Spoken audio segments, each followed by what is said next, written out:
Ja tässä seuraavaksi esittelen teille Kärcherin Putsi 8/1 pesurin. Tähän kuuluu seuraavanlaiset osat. Eli ensin tässä on itse pesuri. Sitten tässä on suihkutus- ja imuletku, joka sisältää kahvan ja kahvassa on kahvan vipu. Sitten on kaksi erilaista suulaketta. On tämmönen pienempi pehmuste suulake.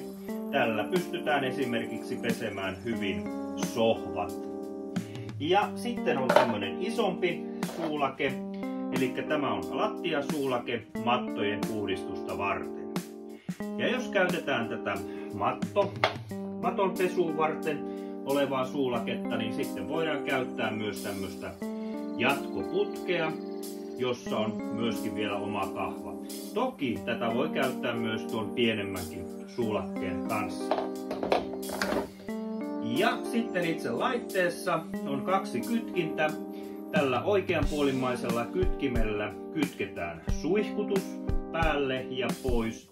Ja vasemmanpuolimmaisella vuorostaan imuri päälle ja pois. Tässä on puhdasvesisäiliö ja siellä pohjalla näkyy selkeästi maksimimäärä, mitä ei saa sitten ylittää. Sitten tässä on kansi ja kannen alla on tämmönen irroitettava likavesisäiliö. Ja kytkeminen tapahtuu sillä tavalla, että otetaan tämä suihkutus- ja imuletku. Isompi osa laitetaan tähän, tämä imuosa kiinni tähän sille kuuluvaan paikkaan tässä edessä. Ja sitten vuorostaan tällä alapuolella niin on tämä suihkutuspuolen paikka. Ja suutin laitetaan sitten, haluttu suutin tähän kahvaan, pyöräytetään tästä keltaisesta tuo lukitus päälle. Ja nyt sitten valmistellaan itse pesutoimi, eli laitetaan tänne puhdasvesisäiliöön. Mulla on nyt tämmöistä Kärcherin matonpesu puhdistusainetta. Tämä on yksi esimerkki, näitä on muitakin niin Kärcherin valmistamia puhdistusaineita. Mutta niin, tätä nyt on tarkoitus laittaa. Suositus on 1 desistä 2 desiin versus täyteen laitettuna vettä. Ja se 2 desiä siinä tapauksessa, jos on erittäin likainen matto. Mutta nyt on kyseessä normaali likainen, niin mä laitan sen 1 desin verran nyt tätä pesuainetta ensin tänne pohjalle. Noin. Ja sitten olen hakenut tällä likavesiastialla niin puhdasta vettä. Ja nyt laitan sitten tuon veden tuonne maksimimäärään saakka.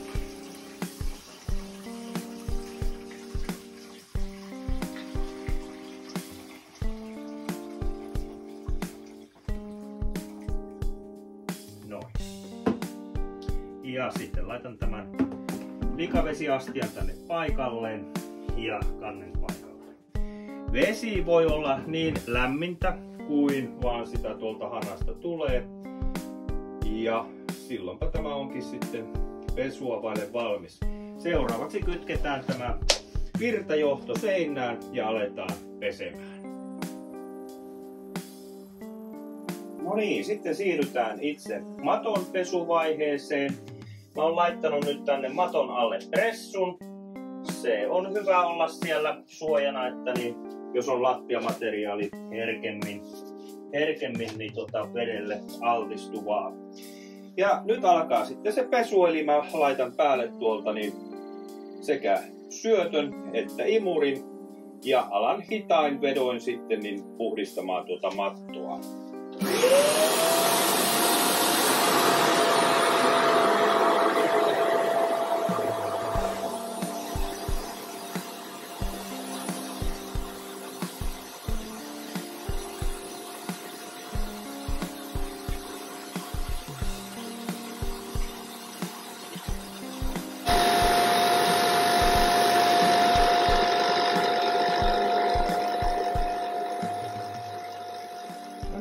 sitten vaihdetaan, kun vesi on loppunut tuolta ja haetaan lisää, niin otetaan kansi irti ja huomataan, että miten on likasta tämä vesi, mitä on tullut tuossa puhdistuksen yhteydessä, ja nyt käydään se sitten kippaamassa pois ja tuodaan lisää puhdasta vettä. No niin, nyt on matot pesty ja tänne on jäänyt nyt hivenen vettä tänne puhdasvesipuolelle. Ja seuraavaksi näytän, miten sen saa sitten näppärästi tyhjennettyä. Olen vaihtanut toi mattosuuttimen tilalle niin tää pehmustesuuttimen. Ja nyt sitten tästä kahvasta otan kiinni, panen imurin päälle. Imen päältä kaikki nämä puhtaat vedet.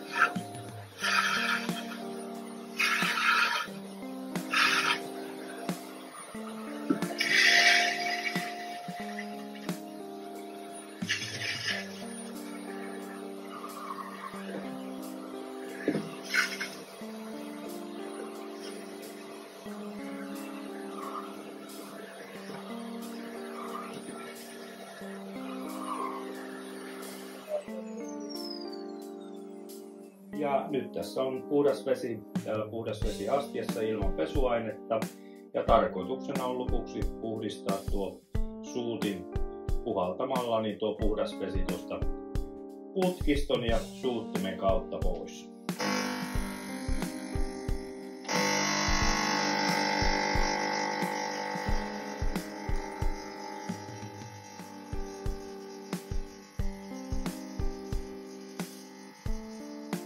Suuttimet on putsattu, sen jälkeen sitten niin kuivataan täältä niin nämä vesiastiat, likavesiastian täällä pohjalla on vettä, ne kannattaa